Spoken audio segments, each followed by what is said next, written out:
You're listening to World of Empowerment Radio, your station for practical spirituality in a changing world. And here are your hosts, Aingeal Rose and Ahonu. Hi, you are very welcome. I am Ahonu, and this is my lovely Aingeal Rose. Hello. Today we have a very interesting gentleman who is coming to our home to talk about multidimensionals and how we can access them. And we have had a few experiences with him up until now, and we've actually done a little practice. Aingeal Rose, do you want to tell people about the practice we did today with our own little healing group? We did practice today with our own little healing group. No, we took the principles that Teon Lucas taught us in a couple of meetups, online meetups, as a way to manifest from different levels of yourself. And he brings us into 3 different levels of ourselves: the causal, the higher astral, and the physical. And has you take a look at what you've manifested at those each of those levels, and it turns out to be quite interesting because those aspects of ourselves are very different in energy. They are, yeah. And they have they're different in function too, how I find. Yeah.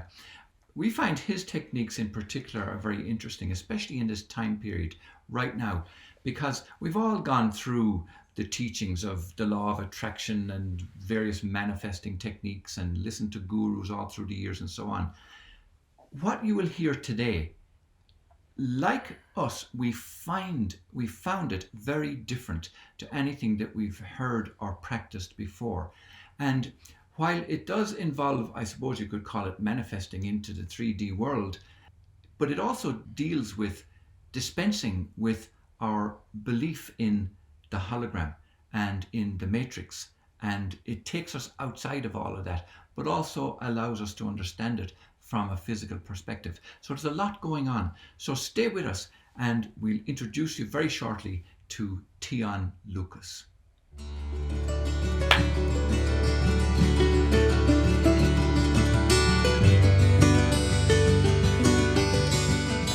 Welcome. We have with us today Teon Lucas, and Aingeal Rose are delighted to have made his acquaintance. Tell us quickly, Aingeal Rose, how we met Teon. We met Teon through an online meeting group in Sedona, Arizona. And what captured our attention was he was talking about multidimensionality, which we're totally into. And we've only had 2 meetups, hope to have many more.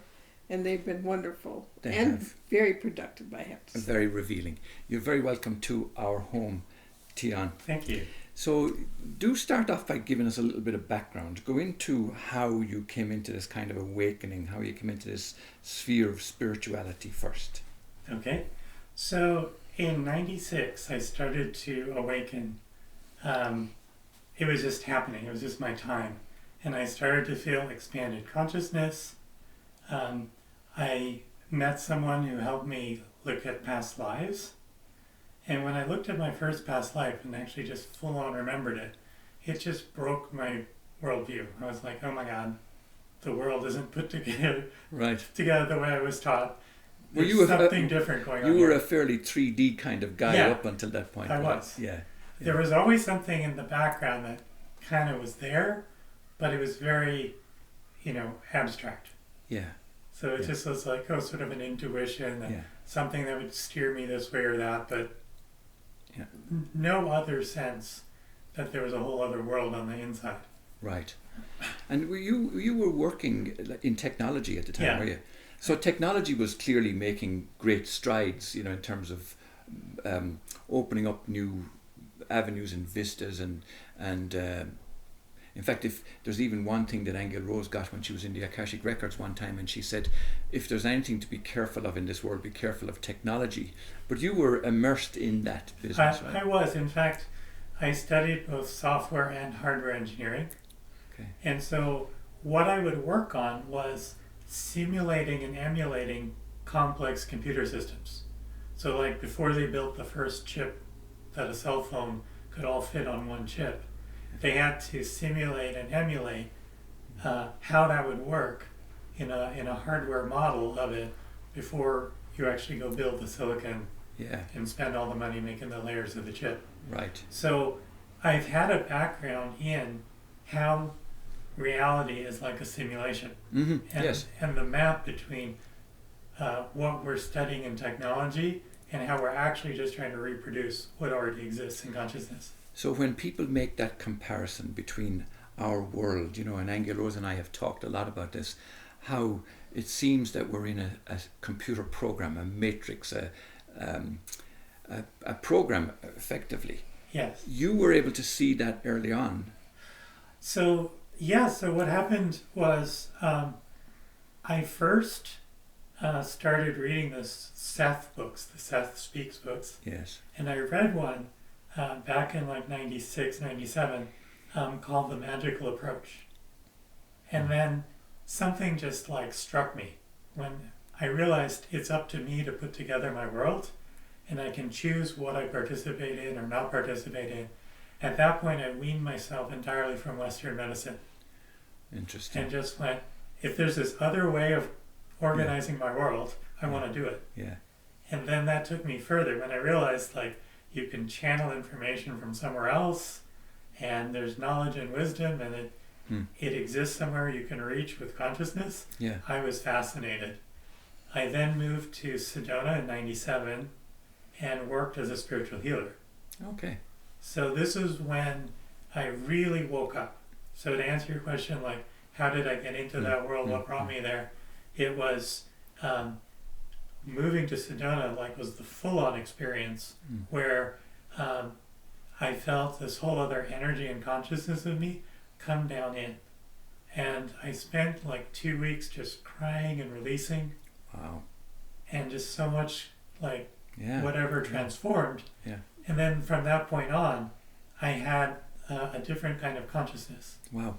Just Well, our experience of that is different. And Aingeal Rose has a lot of stories about how we learnt from adversity. Indeed, tell quickly, Aingeal Rose, your first experience with the death of your first husband, how that opened up spirituality for you. Well, it just got me asking questions. I was only married 3 months and my husband was killed at work.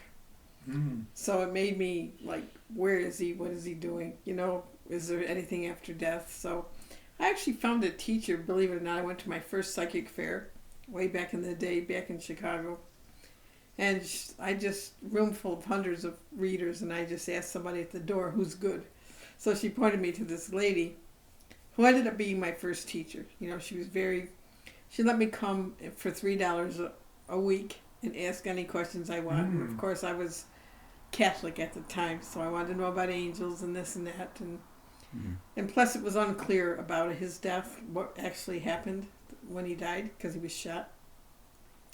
So that got me on a path, basically. And then from there, I just was interested in consciousness itself and how the mind creates. And I taught myself the tarot cards, and I was a tarot reader for 35 years. And then I would have spiritual dreams which led me into doing psychic surgery on people. Okay, so that lasted for 15 years. And then, I was a meditator, so I'd find myself in my own Akashic records. But I couldn't do it consciously. It was like spirit brought me into my records for a specific reason. So I went to a lady, 2 Jewish ladies who were teaching how to read the records. And I learned how to read them, and then I enjoyed that so much more than reading tarot cards, and I was kind of a little bit tired of the healing I was doing because it was very hot energy. And that got me doing Akashic readings, which I do to this day. Yeah, but I'm interested in how, and we've often talked about this, Teon, how a lot of times a spiritual awakening happens from some kind of tragedy, some kind of trauma. Indeed, my own situation, my first baby died on my birthday, as it turns out too. And if it wasn't for his death, I would never have asked those questions like, what is death? Where do people go? Like, are they still around? Is there another layer, another level? And all those kinds of questions. But that's why I'm fascinated with your awakening, because it doesn't seem to have happened from some kind of tragedy or trauma. It's like it was like a clock went off. It was just that time to wake up. Yeah. So, like, I had already done different things in my career and my life, and there was just this inner yearning that came. Yeah. That, like, when I discovered this other world, sure, things were not quite working in my first relationship and different things in the way my life was playing out, but it wasn't the tragedy of that woke me up. It was the discovery that I had not understood how the world was made up. Yeah. Yeah. It shocked me. Wow. That was my shock. And then I'm like, boy, everything my parents taught me or whatever was not right. Yes. And I had to reconcile. And that is a big shock. Yeah. And I tried to tell my own mother she was wrong, and that went over like a lead balloon. Yes, you're right. But actually, I was actually told by Spirit not to challenge her beliefs because she's made her identity on her beliefs, and it would cause more fear than help. Yeah. Yeah. But anyway. Yeah. But, you know, we're not talking about religions or anything here, but it's interesting because they serve as a great comparison to this kind of spiritual awakening that you're talking about. Because in my own case, I remember being 7 or 8 years of age, and I was an altar boy, you know, good old Catholic Ireland. And I remember asking myself, why is there a dead man hanging on the wall and with blood pouring down his face, and you know, and nobody was able to answer me. And then, like, why do we eat the body of this guy, and why do we drink his blood? And it all sounded just very sinister to me at that tender age. So thankfully I didn't ever get too immersed in it after that. But what I like though is when we started exploring the whole field of consciousness, like what you're doing, that all made so much more sense to me. It's like you said about a discovery or an awakening, you know? Yeah. But I'm intrigued about how it happened through technology. Yeah, so technology for me is, I'm an architect. And so technology was simply a language that I can now communicate concepts that otherwise would be hard to articulate. Yes. So when you talk about, like, there's the internet now, well, we're all interconnected on the inner realms. So the idea of an internet is just a replication of everything's connected in consciousness. Yeah. Right. When they have, you know, Google Maps, and the very first time you would navigate with your phone or print out the map before you're going, that concept, if you just ask your guides to show you where to go, they'll tell you left, right, and I would actually experience that. And I thought it was silly that someone was inventing Google Maps, because there's much better navigation from where I'm from. Yeah. So technology to me is simply trying to give us a language and a common experience to touch and feel what's otherwise kind of invisible on the inside. Right. So in some ways you're talking about intuition too, you know, when you're saying following your guidance and that. And I remember Aingeal Rose telling many stories to people about how she was using. Remember you said one time you went into a forest and the trees were talking to you. Oh yeah, it was well, the comical backstory was he was supposed to come visit me. We had just met. He was supposed to come from Ireland and visit me, and he was, every time we talked, oh, the fairs aren't right, the fairs aren't right, you know. And I had gone through relationships where lack of sincerity, you know. So I always go talk to the trees. So I went to the forest and I basically poured my heart out to the forest and said, look, if this is bogus, let me know right now, you know. And on the way home, I just got this ball of light coming through the top of my head, went down into my solar plexus, and it basically said, he's coming, he's just fixing things, you know. So so that kind of experience like that. Why I'm intrigued with that is because that intuition, everybody has it, but it's like we're brought up to believe that that's hocus pocus, that's to trust the technology instead. Do you know what I mean? Yeah. One of the first lessons I learned when I moved to Sedona, I met this spiritual teacher. There's a whole group of us who would meet at the hub of the New Age. And so there's like a whole circle of different healers and practitioners. This lady was teaching me that you have to trust your gut, and that it will expand if something's for you or contract if something wasn't. And so it's like my first lesson in how to navigate my life with where what is right for me is something that my body tells me. And I wasn't raised to think that way. I was raised to, these are the things you do, these are the things you don't do. You know, there's a kind of a mold of what you're supposed to do. Yeah. And you're supposed to go achieve things. Right. And it's not connected to, is this giving to me? Is this training me? Yeah. You know, that kind of concept. Yeah. So you are going to give us a demonstration of what you have uncovered. And I won't say discovered, because clearly it has always been there, but you've uncovered its benefits in your own life. Well, I'd like to hear what he's actually uncovered. Yeah. So tell us then, move on from your the awakening, and what was it that you realized? So the first thing I realized about myself is how my viewpoint is unique. What's unique about everyone's unique, but what it was that was unique about me, and that is I actually work backwards. I realized this when I write things. I often write things where I'd start with the conclusion and then and I'll have to reverse the way I wrote the sentences after I write it out, because I'm starting at the end point. Right. Which means I'm actually starting in another plane of existence with what already is, and then working backwards to how do I roll out those events here. Right.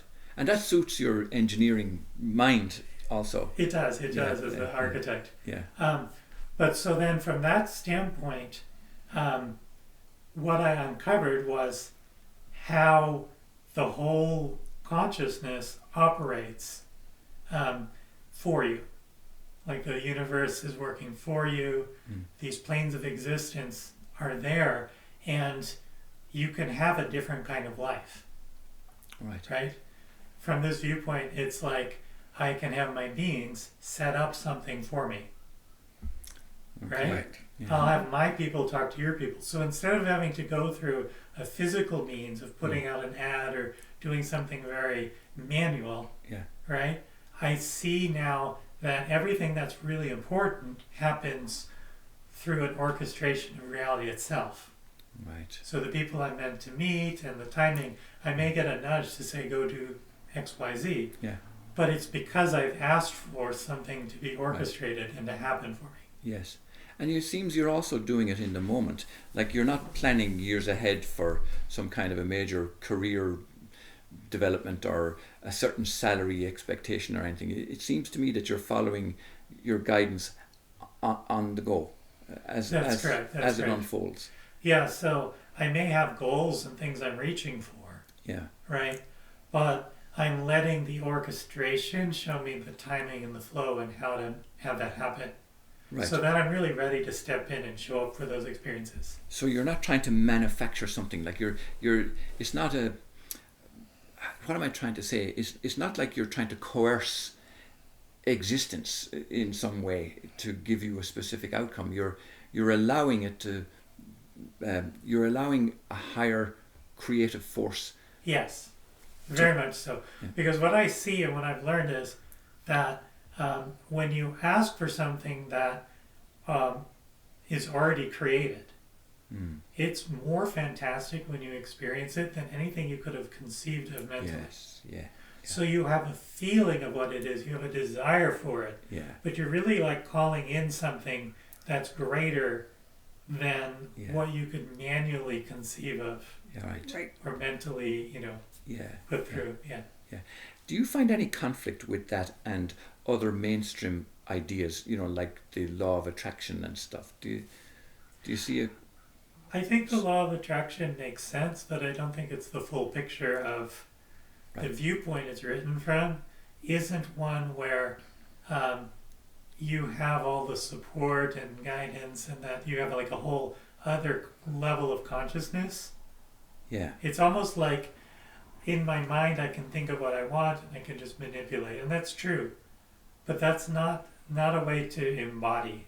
Yes. So what I'm seeing more, what I'm about is really embodying the consciousness, the greater consciousness, the creative energy that I am. Mm-hmm. And that everything that's possible already exists. Yes. Someone who's done it before, walked a path before, I can just access that in consciousness, connect to their being or their soul in consciousness, and then everything that's not in the physical is very collaborative. There's sort of infinite bandwidth. Mm-hmm. And so if I connect to a being that was here in a body and lived a life, they're in such greater capacity that it's not like I'm taking time away from their busy day. Because Right. in the other planes, the higher you go in those planes, there isn't really time. Yeah. There's the ability to connect to everything simultaneously all at once. Gotcha. Yeah. Yes. So the resources are in fact infinite. Yeah. So talk to us about the causal and astral levels that you talk about in your multidimensional group. So I first started practicing this in '99. I went from Sedona back to high tech. Yeah. And then I had to kind of like figure out, how do I integrate these amazing spiritual experiences of like healing and transformation back into a workday world. And what I found was I had in my inner sight an ability to see what I call the everything. The everything is like things already created. And so then I could do things like go talk to the founder of my company and say, if we make this much more money at this year, what would be the bonus, or what would be the incentive? And he had an idea of a sales trip to send all the salespeople. I was working in sales. To send all the salespeople to Hawaii. And I said, how much more would you have to make to send the whole company? Right. Yeah. Right? And he told me. Yeah. And then I went about, the guy who was the director of sales left. So there was just a vacuum. And I went and filled the vacuum with like team building and empowerment. And we exceeded his goal, and the entire company, like 56 people, the whole startup, including engineering, went to Hawaii. That Nice. is so cool. And Yeah. as I went through that experience, different people's beliefs and challenges like were coming up as barriers to that happening. Mm-hmm. Like the CEO thought, we'll have to tax everyone Oh, for my that goodness. bonus. Yeah. And then he talked to some of his colleagues and sorted out and realized if you do a sales meeting as part of it or have a company meeting, then it's a company trip and then you don't tax it. So there's all sorts of things that what I did was I saw myself seeing the outcome that the entire company went to Hawaii, connected to that reality, like a lasso, tied it in light over to it, Yes. and made sure that that was going to be what happened because it felt like the highest thing for everyone. Yes. It wasn't like me coming up, but in my heart I felt, what an amazing thing to reward the entire organization that created the success with a trip to Hawaii together. Wow. Right? Yeah. Yeah. And yeah. then I made sure by tying the reality to that those different kinks and obstacles that came up got sorted out. I didn't sort them out. Yeah. But they did actually resolve as I watched. But in terms of the process that you now talk about, Yes. you weren't aware of how it was happening, were you? I mean, you were aware, obviously, that you were setting this goal. You realized that you were working back from this goal. But the process itself, like how consciousness was creating it, you weren't aware of that, were you, at the time? I was aware that consciousness existed, but not in a way that I could share or teach it to anyone else. Right. So what I found was, in 2004, I met a twin flame spiritual partner, and we started working on how do you bring that being level energy and land it into the body. Oh. And so I went through my own different versions of myself. So in this one lifetime, I lived multiple lifetimes. Wow. Where I was On, I was Santia, I was Zan, I'm now Teon, and each one was a unique, different being. And so then I would be like a different me in the body. Interesting. And the memories of the previous version were like, oh, that's weird, he did that. Yeah. And so I did that several times as part of like the preparation for being more multidimensional. I guess we'd probably understand that from the feeling of saying, like, I'm not now who I was then. Right. Whereas you're understanding it. It was quite literal. Yes. Like I would literally, we would actually like land down. We actually did work also with sort of like modifying the birth process. So we thought we were going to have enlightened children. Yeah. And we did actually bring through 12 different beings through a combination of what it would be like landing it through an energy net and then like an abbreviated 2-month pregnancy and then it would be born as a fully realized being, fully enlightened. Without the physical birth process, do you mean? It would, so like on an astral planet, there's a different kind of birth process where you bring a being in, you kind of use the third eye or the heart, and the being is materialized. Yes, right? Aingeal Rose talks about that, don't you? Yeah. Right. Yeah. So a lot of what I've been doing with the different planes of existence, without knowing specifically what they were called, was just going, there's beings out there, and we're energy beings in consciousness, and then what's the difference between that lifestyle and this one? Then, after reading some of the Yogananda books, Autobiography of a Yogi, I also found that there was a second book out by his teacher Sri Yukteswara called The Holy Science. Yeah. And so when I read The Holy Science, I actually have a copy of it here. So when I read this book, The Holy Science, it has a map of how consciousness is put together. It describes basically the different planes of existence, and let me see if I can find the diagram here. There. It shows the different planes of existence, the causal plane, the astral plane, and the physical plane. Okay. That's when I then learned that the being I first was in Sedona was more of an astral being, and that when I met my twin flame, we were working more in causal and astral. Interesting. And these different beings have very different qualities. Yeah. Yeah. So a causal being has very little desire. They're not trying to do things. Mm-hmm. They communicate and they connect. Yeah. If you ask them for something, they have the answer or the solution, but they're not as desire oriented. Yeah. Astral beings, you are very much desire oriented, but you're unlimited.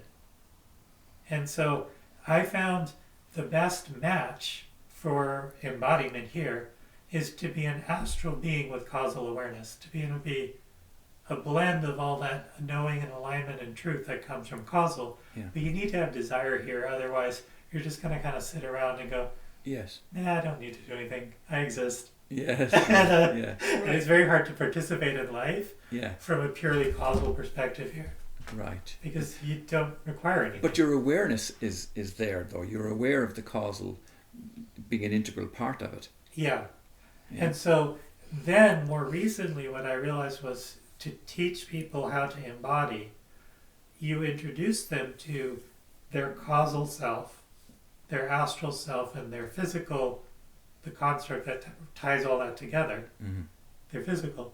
And then what happens is it's easier to access those consciousnesses that you already are and exist and shift your identification. So if you only stay in your physical and you go, I have spiritual abilities, and I go reach for those, right? Then you kind of go back to the physical routines, the physical paradigm. That's all you are, except when you're having a moment that's a peak spiritual experience, right? But if you can experience that you already exist in causal, you already exist in astral, and you're here in the physical, and you're an integration of all of those energies and consciousnesses, then you can start to feel all of those simultaneously, and you don't have to close down one to be a person and then have a moment of being spiritual and so on. They can blend and integrate. Now, I know that our viewers and our listeners are going to be very keen to experience this from you. Do you feel that everybody's ready for this kind of experience right now? Or do they need some kind of background like what you're providing for us? So not everyone's going to be ready for opening to causal and astral, because they may not even have a worldview that such even exists. They're not looking for that. Right. But those who have been hungry for embodying more of my spiritual presence, reshaping my life to be more magical or spiritual, then I find this is like a key. A powerful key to go, it's something that you can then access and integrate and become. Yeah, it was certainly an interesting experience when we did it. Yeah. Because you really see the difference in the different levels. I mean, they are like separate, quote unquote, identities that are, you know, when you approach the same kind of goal from the causal, then you go to the astral, then you go to, my experience was that I was doing different things in each level. Yeah. Okay. Yeah, exactly. Especially the causal level was more ethereal. I didn't see any strong physicality presence at all there. Yeah. But I was definitely more expansive in terms of the potential that I could have in the world. Exactly. So that was really cool. And we introduced it also to a monthly group that we have that Aingeal Rose started a couple of years ago called Reflections in Consciousness. And the technique that you're talking about right now was very suited to this particular group. So we had them experience the causal, the upper astral and the physical, and wow, what feedback we got from them was so encouraging. You know, and they were talking about the awareness of that causal level and the kind of expansiveness that they felt and the power of it that they felt. And then at that upper astral they felt, you know, things coming together, like Starting to congeal. Creativity happening, the ability to be able to experience the manifestation of things. And then into the physical, it was like, wow, that was just so cool. I didn't realize that I could experience this kind of thing. And but they all spoke about a feeling of happiness and expansion and joy, didn't they? Wasn't that a kind of a common thread? Yeah, they were happy. Yes, yeah. Yeah. And love, they felt a love there. And I'm not sure if that, it didn't seem to be, now correct me if I'm wrong, it didn't seem to be like an external love, you know, it seemed to be a love that was just all encompassing. Absolutely. Do you know?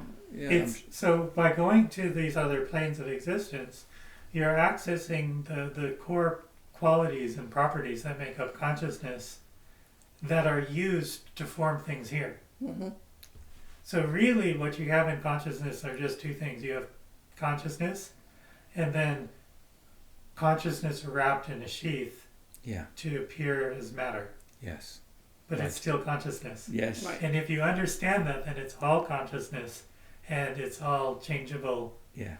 And the idea that you're finite goes away when you realize that the center of every atom, the center of every cell, the center of your heart has a doorway to unwrap the sheath. Yes. When you spiritualize it, that sheath peels away and then you're in the other planes of existence. Yes. Accessing to everything. So how would you explain the subconscious to people then? So the subconscious mind, it's a wonderful, like a computer. It's a very sophisticated one that is your interface between your finite reality and the infinite. Okay. So if you're in a finite experience like we are physically right now, I can only keep track of so many things at once in my physical mind. I can develop it more and more, but I'm only at a certain level of mastery of keeping track of things. And so the subconscious mind is like going to keep track of everything that's possible. It's running 24/7. It's regulating my autonomic nervous system, my breathing, my heart rate, but it's also going to bring to me whatever I programmed it with. Okay. So it's going to simply create a continuity of experience for you to be in a finite physical world, but then bring you whatever you need from the infinite possibility. Yes. So then if you change what's the programming in it, the stored set of beliefs and experiences, it brings you different things. Now, let me ask you a difficult question. I was know going to ask him if you're you bursting with questions can too. you delete in the subconscious? Can you go into the subconscious and have it delete programs? Yeah, so the way the subconscious is set up, anything you repeat over time changes it. So it's designed to have you adapt. As a species, if we live in a cold climate and have to migrate to a warm climate, things like that, our routine and the way we live is different. And the subconscious mind, to be adaptable, has to be reprogrammed for new experiences. Right? Mm-hmm. And so anything you repeat for 30 days will actually reprogram it. So it's not meant to suddenly change based on any single thing happening. Otherwise, you could have a a crazy idea, Yes, and then it would take you manifest. off in that direction. Right. Right. No, Yeah, it's yeah. holding a stability. Yeah. But if you repeatedly say, I want something Yeah. different, I'm believing something different, I have a different affirmation, Yeah. that's its new instructions. Right. Good one. Yeah. So that's what the gurus talk about. I don't mean the Indian gurus, like the self-help gurus talk about when they say, what do you call it? When you repeat something you must repeat it for 30 days before it will Take root. Yeah. take root. And that's why, though, you've explained that's exactly why. Yeah, because it's Yeah. trying to be a survival mechanism to be able to read based on your past experiences. Yeah. That's what your subconscious is doing, right? Yeah. As well as your nervous system and so on. But it's also trying to be open to what's good for you and what you want, Yes. your desire. So I've got a leading question for you here now. Many people in the world are experiencing fear, and so are you saying that because of the repetition of constant programming of the subconscious, that's why they're experiencing it? Yeah. So you'll stay in fear if your habit paths and your thinking is fear-based. Right. Right. And do you think there's any connection between that and mainstream media that are trying to program fear into people? I'd say that, sure, anyone that's wanting to leverage what works is going to be able to leverage what works, right? Right. And it's going to work on people who aren't seeking, that inner guidance and that inner truth. Because if you know you exist, and you exist regardless of what happens, Yeah. and if you know that your mind can be more powerful than your circumstances, then whatever fear is a passing thing that will flush out and dissipate. Right. So it's really up to you Yeah. whether you want to choose the viewpoint that I can create my reality and I want to be free, Yeah. or if you're willing to just let things that are running continue looping, because Yes. all they are loops. Yeah. And you mentioned the word choice, and Aingeal Rose has often talked about choosing. Like we're at a choice point now in the world, and she has talked about choosing the love paradigm as opposed to the fear paradigm. So that's the same thing in just different words, right? Yeah, You're talking about you're always at choice. you're always at choice, and you're only assembled here from creator consciousness that's got full creation capability. Yes. So it's up to you what you identify with and how you navigate your life. Right. So I have actually two questions. One is, where does karma fit in, if at all? So karma is a construct of if you didn't work something out in one life, like the broader sense of it, then it'll carry over to the next one. Mm-hmm. So you basically, when you're forming your life before you're born here, right? You're picking different sections of lives you've lived before, assembling that basket and going, I'll be born into this. And so you're kind of bringing through things you didn't finish or complete Right. or transform. Those are going to still be there. But it's not really a punishment thing. No, it's It's like a continuation. it's just a continuation of what you didn't finish. Right. Right. So if you're experiencing it, then it means that you have created it at some point, whether it's a past life or current life. I mean, you have to take responsibility for the experience that you're having. Am I right in understanding? Yeah. So like I had different past lives that I had to sort through, which gave me perspective for how to be in a twin flame relationship, but also showed me all the crazy things we did in different combinations. Yeah. So it's like it's there because it's showing me what to do or what not to do. Like it's just giving me context Yes. for knowing what is compassion, what is Right. love. Yeah, that makes sense. So anything that's happening in our lives then shouldn't be judged as a negative. It's an opportunity, really, is what you're saying. That Right. we've set it up to help us and guide us. Yeah. So if you don't have opportunities, if you don't have challenges, you're just going to kind of be lazy and passive. You're not going to want to expand, reach deeper, access more of your consciousness. Yes. But it does work that way here, where something very challenging comes, you have to dig deep. Yeah, and that's what when we started off and we talked about learning through adversity, it seems that Aingeal Rose and I, that was the kind of the kickstart we needed to question the whole thing, question everything. Yeah. But it had to arise through tragedy in our circumstances, but clearly I not. don't know that it had to arise. It's just the way it did arise. Just did. The way we set it up. Right. Yeah. Right. Yeah. Yeah. Fascinating. All right. I know that our listeners and our viewers are going to be very keen to experience this. So, do you feel ready to give us an experience of this? Yeah. So, first we're going to start with just an activation. This is going to activate the doorway in your heart to the causal and then astral planes of existence.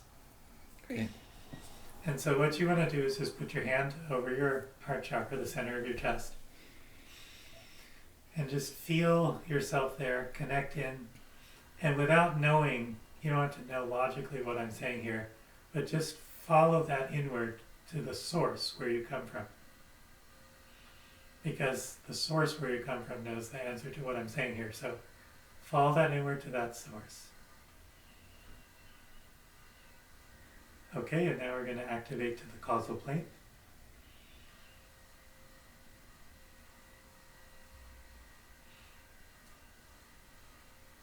So just breathe and feel that causal energy, causal, causal, causal. You might feel it as bubbly, happy. You might feel it as truth or knowing. It's certainly expansive.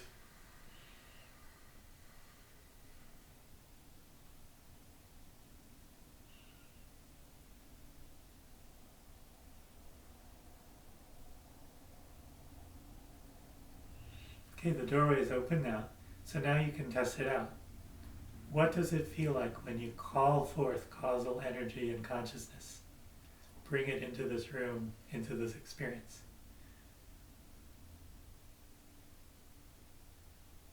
So, do you want to try that? Yeah, Okay.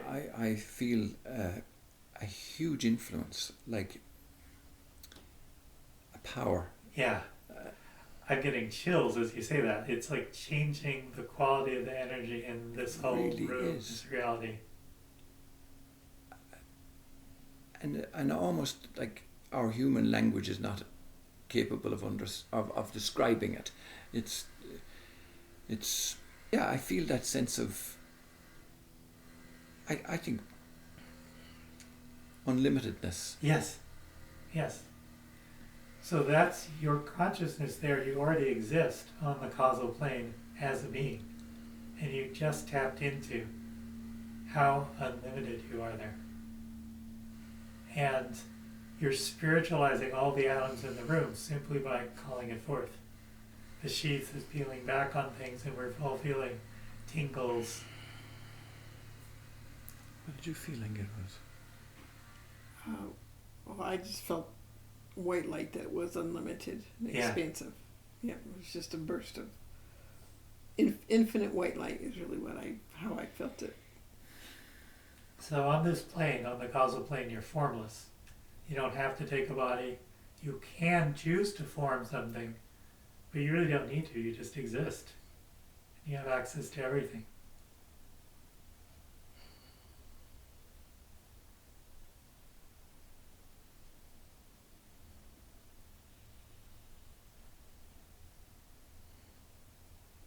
Yeah, and I find my mental self wants to make a comparison, like in the physical world, I know we have boundaries and there's finiteness, but I want to stay there in that expansion, I think it's, I don't feel any boundaries there. Yeah, there aren't. Mm-hmm.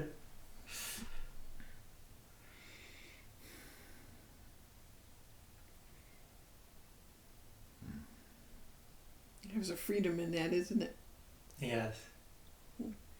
And so now if you want to lift out of like fear or limiting viewpoints, you just call on who am I causal or just causal.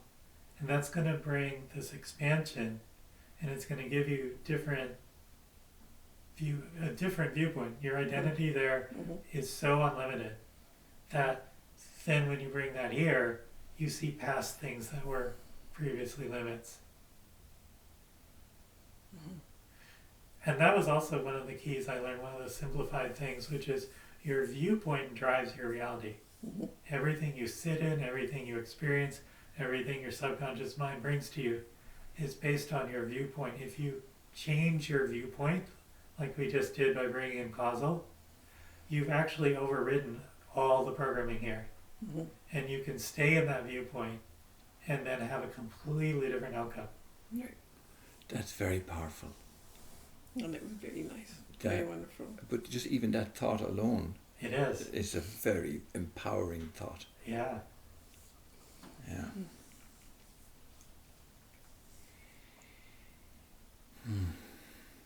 So let me ask you a question then, unless you're taking us. Well, we've got to experience the astral. I know. You can ask the question. Then Well, that would be. No, I forgot it. I just went. You distracted me. Sorry.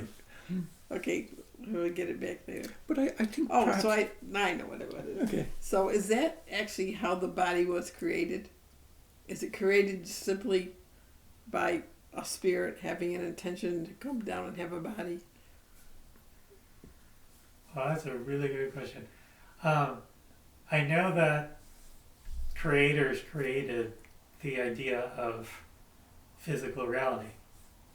But, yeah. So in each plane are organizing ideas that allow you to have the concept of form. Right. Right?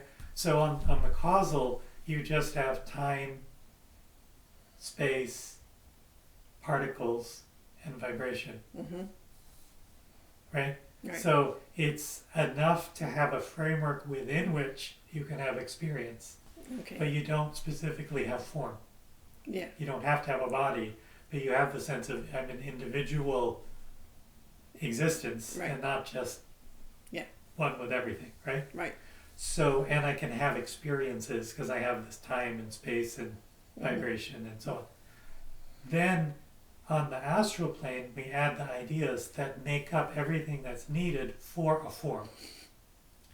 Right. So now you have things like ingestion, digestion, manipulation, all the actions, and then the senses and the sense objects. That's all formed in astral. In astral, okay. Right. So then if you've experienced astral, when you go back up to causal, you can make a form and you can share, but you don't have to keep one.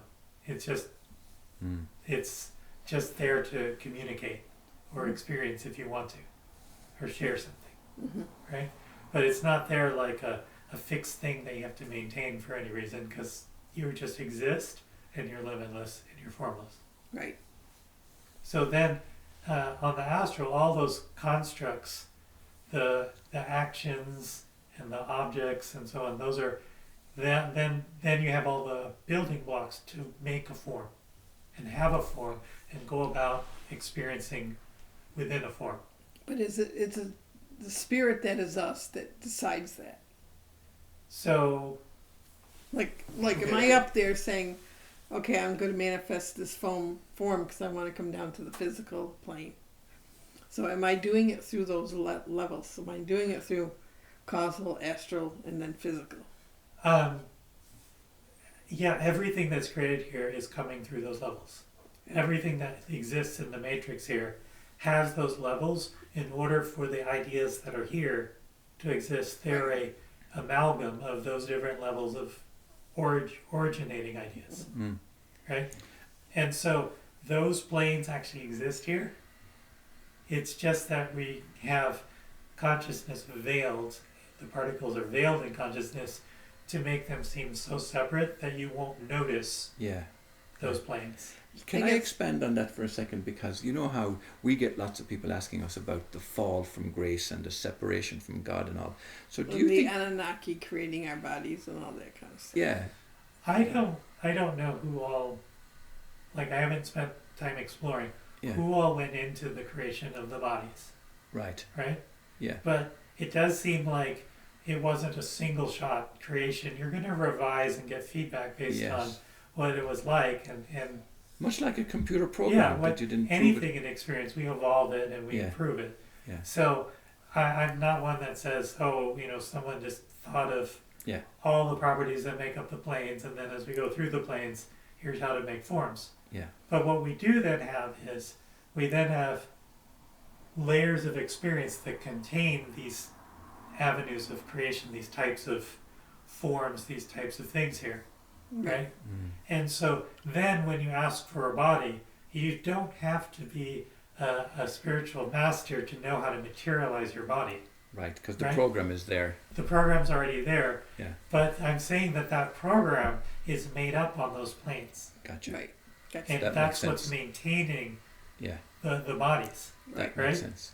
And if you choose to get to know yourself on those, and if you get to know beings that have mastery, you can then learn how to rematerialize your body. You can learn how to bilocate. You can learn how to levitate. Right. Because those are, everything's made up of just creation and consciousness. Yeah. Now we are keen to experience the high astral, but just before we go there, it's popping loads of questions. And one of them is about death. We spoke about death. Where does somebody go? What plane of existence are they on? And from what I'm hearing you saying is that they go back into these levels. Yeah, there's learning classroom set up. I've seen some people on this side die, and then I've seen where they went. And so depending on what they're working on, they're going into kind of like a classroom setup to complete out things. So is that what people mean when they say they have an astral body, or they're astral ghosts, I suppose? Is that what they mean? They're at some level where they're hanging around still? Yeah, that's someone who didn't really have things fully put together, and they didn't get everything moved over. So like they had some attachment, or they were kind of messed up. Either way, then they're still here. So when I run across ghosts and things, you can send them on through.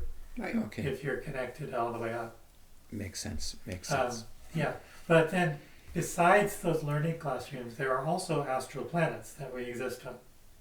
So depending on how you got here and where you're from, if you're from a light society or an astral planet and you're coming here, you're not just necessarily coming in the framework of souls and oversouls and lifetimes.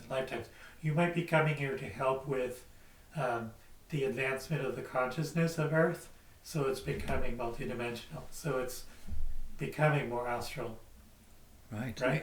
And that so there's no single paradigm for how you can come sit in a body and be here. Makes sense. You can be a walk-in, which means somebody finished what the soul was doing in that body, and they were going to just leave.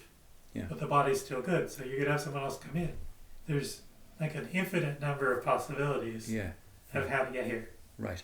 But none of that need be negative, because sometimes we hear about negative walk-ins or taking over somebody's body. Right. No, it's done by agreement. Yeah. You could be kind of like, of this lifetime, everything I plan to do and work through in karma, I'm done, or I can't go any further. Yeah. Why kill the body? Right. Yeah. It's something I haven't considered that before. Yeah. That's interesting. Yeah. In that super. sense. Okay. Did you have a question before we go into the higher astral, Aingeal Rose? I think I'm good at the moment. You are. Are you still in the causal? All right. No. Okay. We'll do the astral. Yeah. So again, just connecting back to your heart. Going inward to the source where you come from. Just focusing there. Now we're introducing the astral plane. Astral.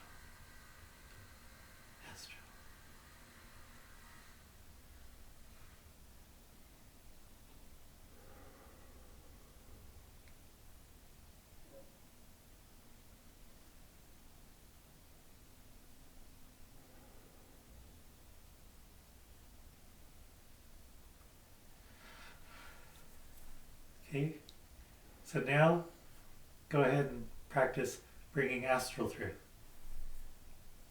Bring your astral energy, astral consciousness.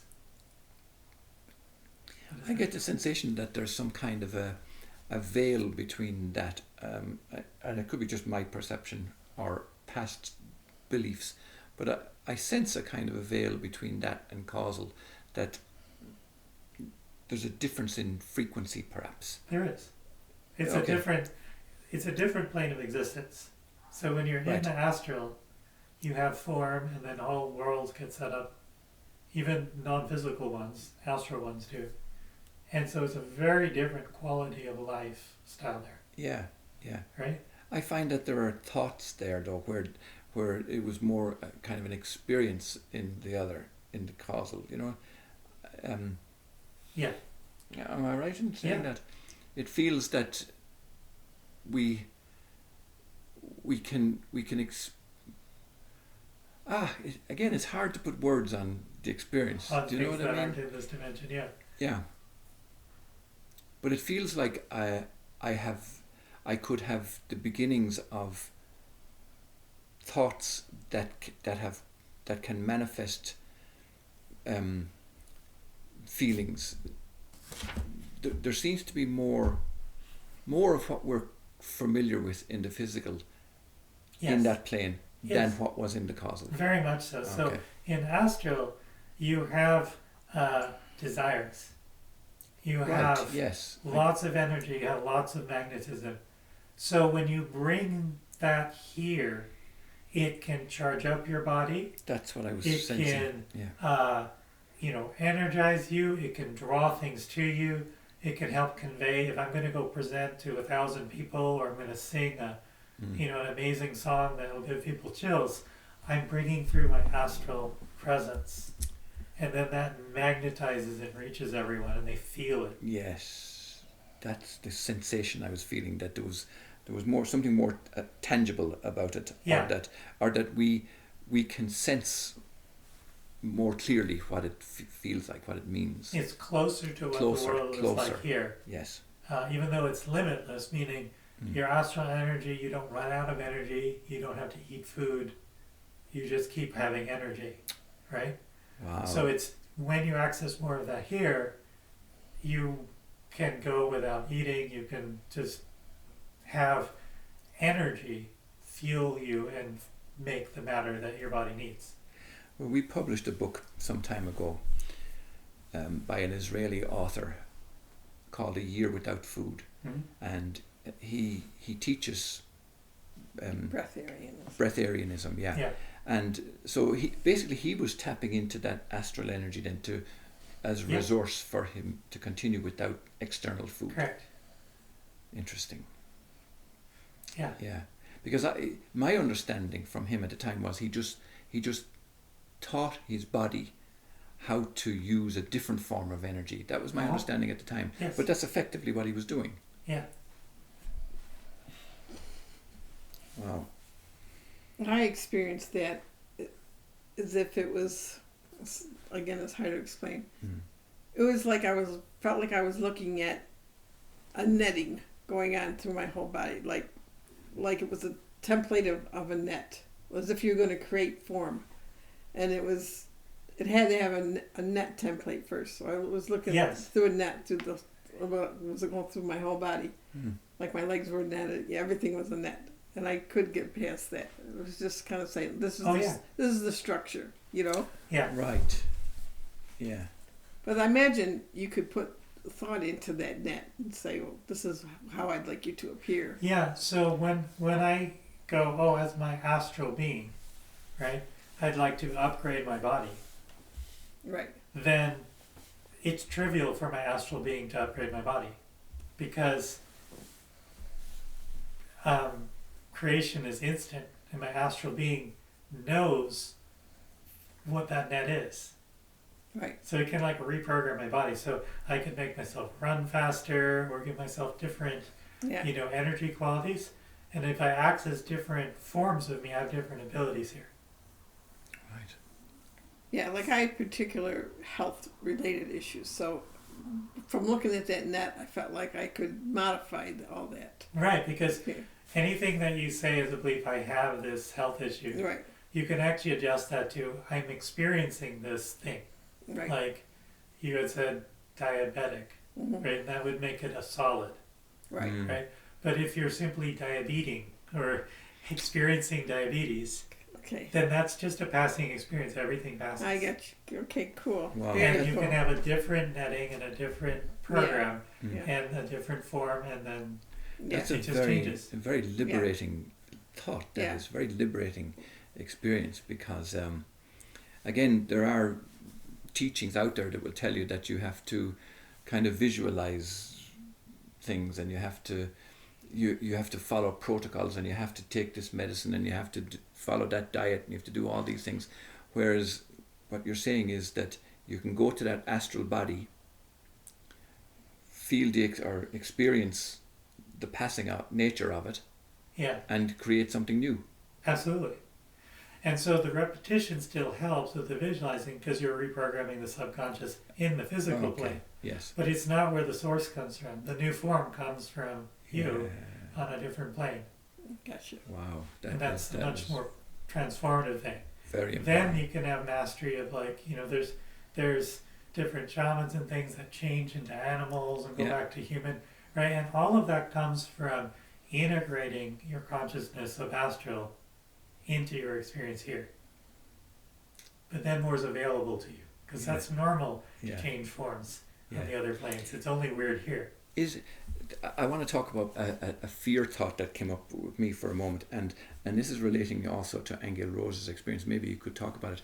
One time she was experiencing, she was climbing up this kind of silver staircase or something. Well, that was a meditation. Oh yeah, and you dissolved into I light. dematerialized, yeah. But remember, you had a thought that, oh my God, what happens if I can't get back? Because our children were asleep in the next room.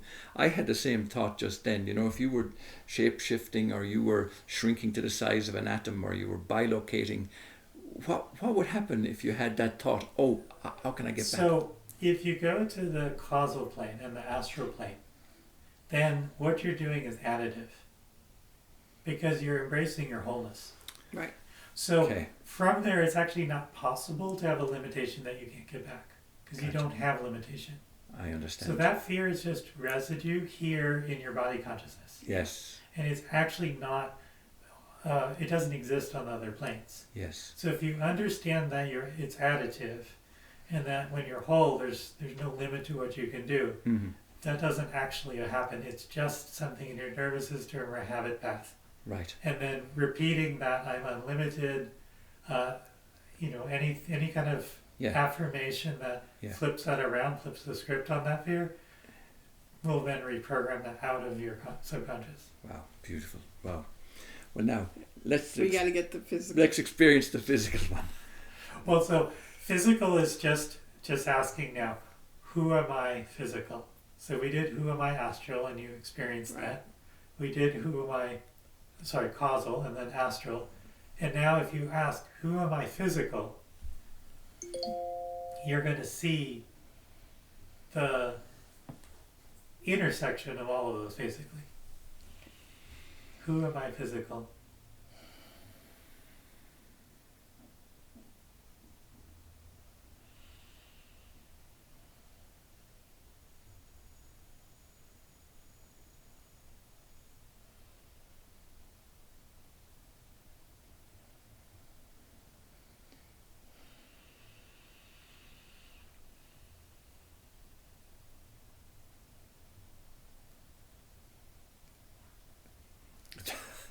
I have to share this bizarre thought that I had.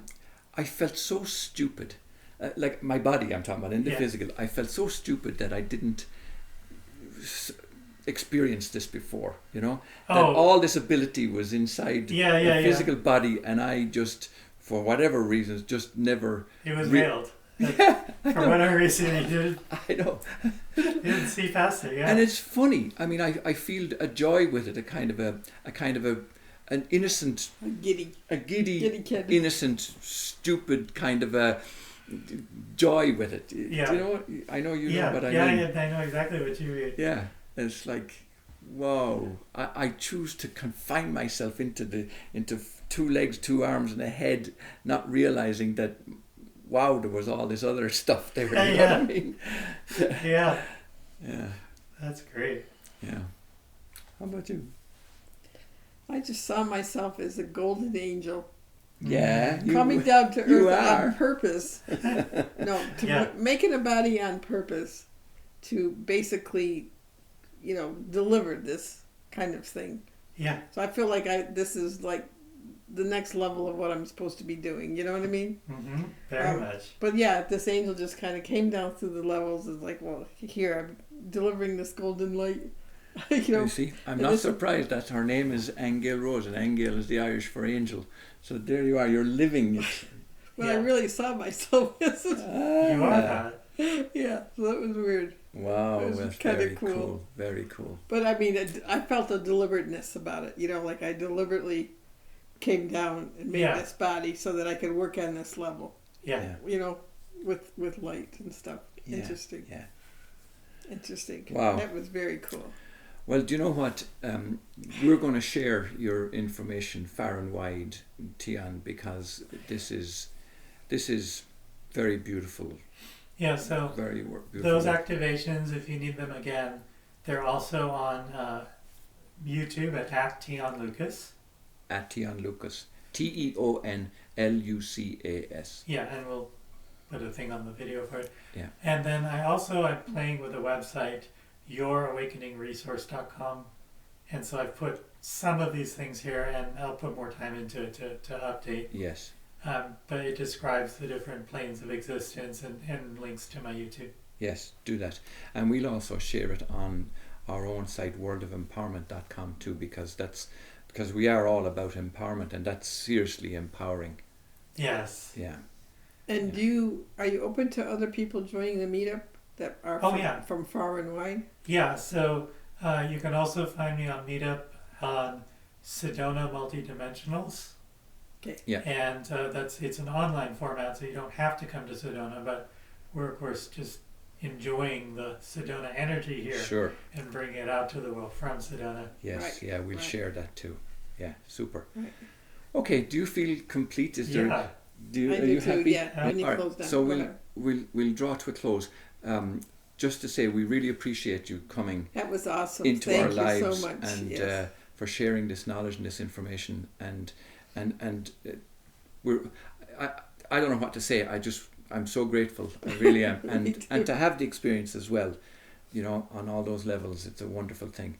Yeah, and likewise for meeting you too. I just feel like, I met my people. Yeah. Like you get me on all these levels that are otherwise so out there and hard to explain to people. Oh, that was great. I didn't have to explain it, so thank you. Excellent.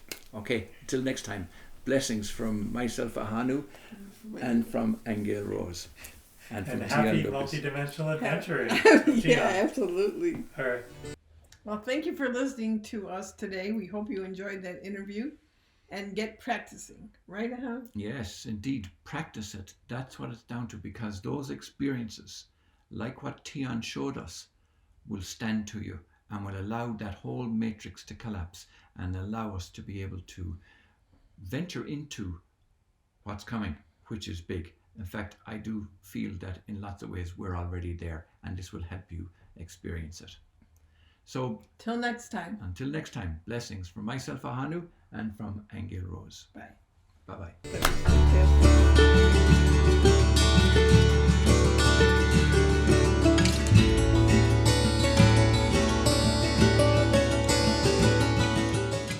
Subscribe on iTunes, Stitcher Radio, and on our website at worldofempowerment.com. Don't miss an episode. Hit the subscribe button now.